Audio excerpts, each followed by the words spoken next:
Salut mon poteau. Ouais, j'ai décidé de tourner cette vidéo comme ça. Pourquoi? Juste pour faire chier, pour faire parler. Alors mon poteau, de quoi on va parler aujourd'hui? Bah on va parler que j'ai un mea culpa à faire, parce que la semaine dernière j'avais dit, j'avais nommé menteur de la semaine Castaner, un habitué, hein. J'avais dit, la semaine prochaine ce sera certainement Macron avec son allocution. Alors il faut reconnaître, attends, je change de côté.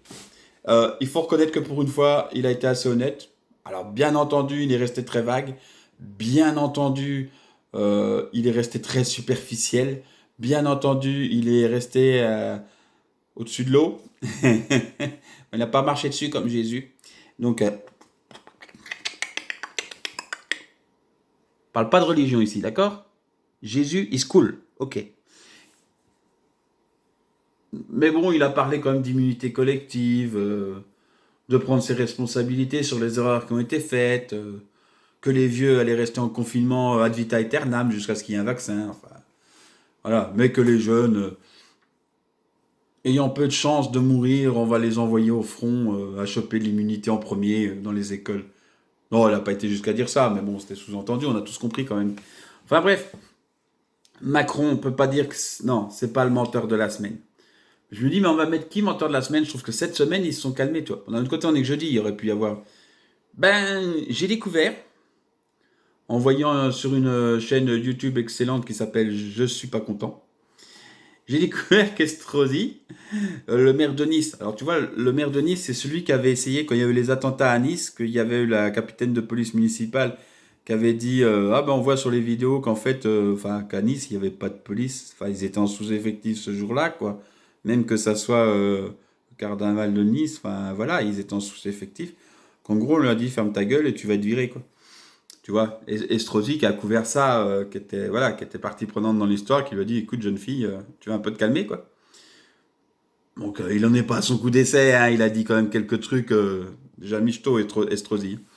Mais là, il a dit un truc, il dit, mais, non, mais ils sont cons, je te jure qu'ils sont cons. Parce qu'il a été dire, t'as vu mon crâne? Il est beau, t'as vu? La hauteur du cheveu, quand même, comme c'est parfait. Donc Estrosi, il a été dire, bah, écoutez, moi j'ai mon copain Raoult, vous savez, Raoult, celui qui dit la chloroquine va tous nous sauver, mieux que Jésus. On fait pas de religion ici. Et il a dit, bah moi, écoutez, moi je suis copain avec Raoult, hein, qui m'a sauvé grâce à la chloroquine quand j'ai eu le Covid-19. Ouais, il l'a sauvé, quoi. Ouais, non, non, non, on va rien dire de méchant. Non, non, pas de truc comme ça. Les gens, faut qu'ils vivent. Voilà, même les bulldogs, même les chauves-souris, même les pangolins ont le droit de vivre.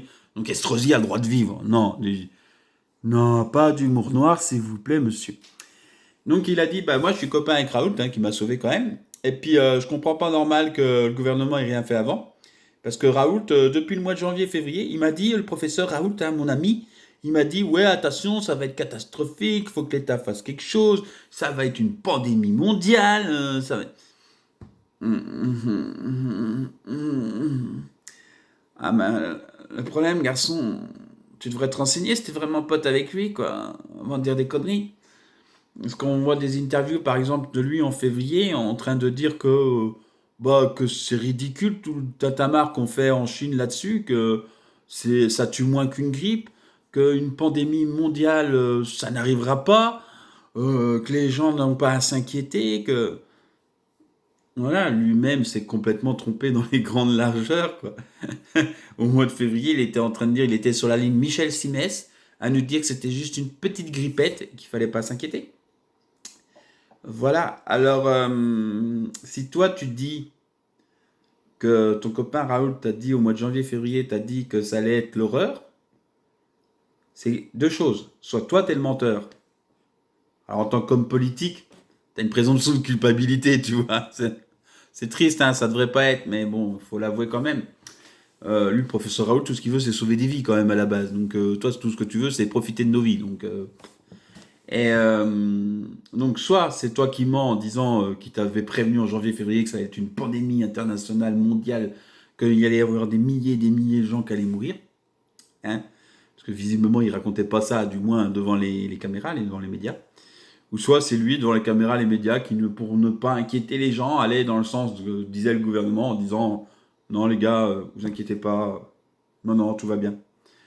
Enfin, sachant que là où il travaille, à Marseille, il a mis en place tout un protocole pour éviter que n'importe lequel de ses collaborateurs ait quelque chose à voir avec un conflit d'intérêt avec les laboratoires pharmaceutiques, par exemple.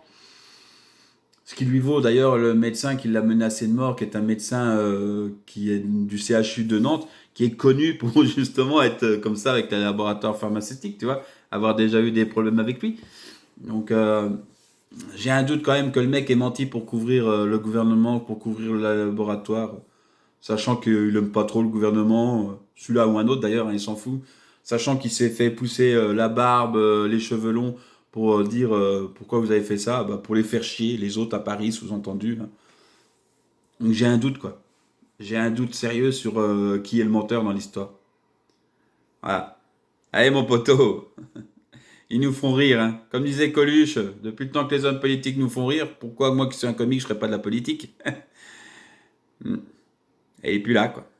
Allez, ciao Coluche.